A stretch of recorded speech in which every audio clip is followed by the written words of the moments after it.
You see someone you really want to say something to, you prepare yourself to say it, and then nothing. And now the opportunity is gone.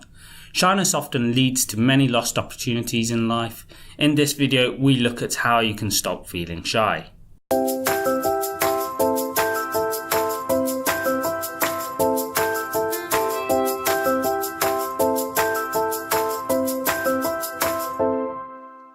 We previously covered social anxiety, and today's subject is closely related to this. If you find the video helpful, please drop us a like and subscribe to the channel.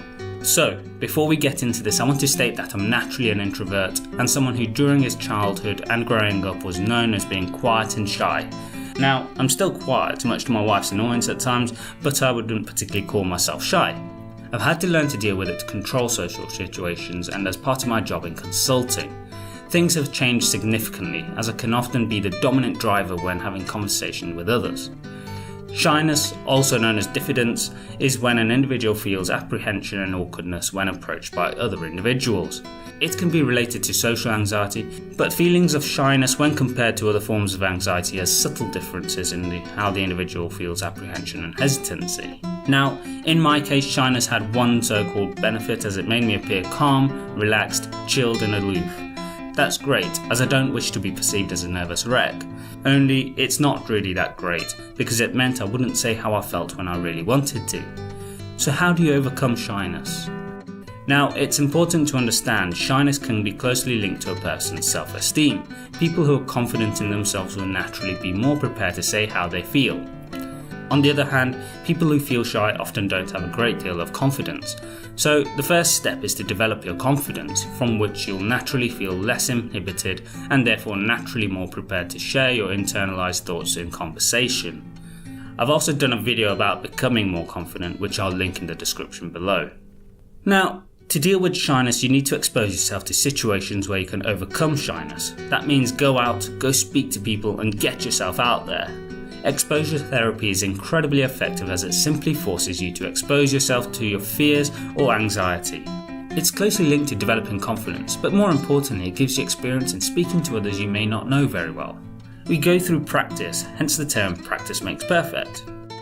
Now, the next step is to develop your communication skills. As I mentioned, shyness can stem from self-esteem, and many who feel shy have low self-esteem about their ability to communicate. So how do you improve your communication? Well, the first step is make sure you feel secure about the depth of your vocabulary. We often struggle to communicate because we struggle to think of the words to effectively externalize our thoughts. So grow your vocabulary. However, in addition to developing your vocab, use body language. Here's the thing, most people don't realize how important our body language is in communication. Use hand gestures to emphasize your point and take up an open body posture. This serves three principal purposes. Number 1, you automatically feel more confident when you have a confident posture.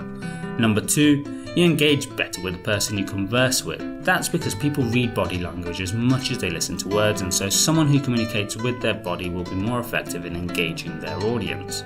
Number 3, you put yourself in a state of vulnerability. Here's the thing, when you feel shy, you often feel afraid of being vulnerable. So, in order to overcome that feeling, do the things that leave you slightly vulnerable. You don't need to share something that can be detrimental for you, but the key is to make an emotional connection with who you speak to.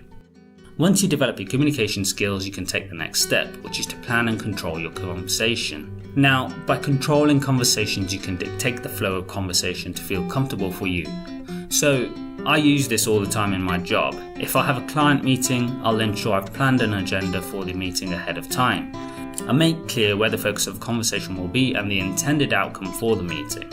I also go into the meeting and take a dominant stance by taking the lead in the room, sometimes physically by standing up when speaking and generally controlling the flow of the conversation. While it won't be as formalized in a private or social situation, you can use the same principal ideas to control conversations with other people. The key is to ensure that you don't talk without listening. Conversations are two-way. Sometimes you may have more intent on listening, in which case you can control the conversation by asking questions and leading the discussion in the direction you feel comfortable with, but allow the person or people to talk and respond to your questions. Finally, don't let internal dialogue or inner thoughts hold you back. The issue is that many of us will put ourselves down in our head and stop ourselves saying what we think.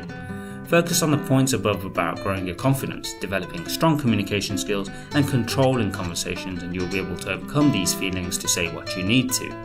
Our thoughts are survival mechanisms, but to progress in the modern world, we need to know how and when to control this. Everyone feels shy sometimes, and it's totally natural to. However, the issue really is when you feel you miss opportunities due to your shyness. Therefore, learn to overcome your shyness because, frankly speaking, the world is the one that loses out when you don't share your thoughts or feelings. Have you had to overcome shyness, and if so, how did you do so? Please share in the comments section below. Also, please continue to support the channel by subscribing with notification and keep up to date with the latest videos.